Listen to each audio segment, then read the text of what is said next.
Bilang bahagi ng mas pinaigting na pakikipag-ugnayan ng pulisya sa mamamayan, matagumpay na naisagawa ng Regional Police Community Affairs and Development Unit 4A sa pamumuno ni Police Colonel Mildred E. Patam ang isang outreach program at information awareness drive sa Sitio Buntog, Barangay Canlubang, Calamba City, Laguna. Sa pakikipagtulungan ng Napolcom Calabarzon, ARCAD Proper A, Calamba Component City Police Station, RMFB Corao at Nariag, matagumpay na naibigay ang libreng legal consultation, libreng eyeglasses, libreng medical consultation at libreng lugaw para sa mga senior citizen ng nasabing lugar. Bukod pa dyan, nakatanggap din ng food packs at loaf bread ang mga benepisyaryo. Kasabay ng nasabing aktibidad, isinagawa rin ang pamamahagi ng impormasyon hinggil sa crime prevention, rape awareness at Violence Against Women and Their Children Act na naglalayong magbigay kaalaman at dagdag proteksyon.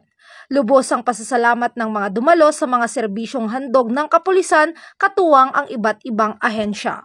Maraming salamat sa kapulisan na nagbigay ng panahon para kami ay magkaroon ng katahimikan at kaalaman sa batas na hindi namin nalalaman. Maraming salamat po sa inyong lahat. Umaga nga po pala sa inyong lahat. Maraming salamat po sa mga kapulisan na muli pong bumalik sa amin. Okay, sunod po itong row po dito. Pila po tayo. At na naman po ng pagkakataon na magkaroon ng mga senyor ng salamin. Kaya kami po ay lubos na nagpapasalamat po sa grupo po ng mga pumunta rito, mga kapulisan.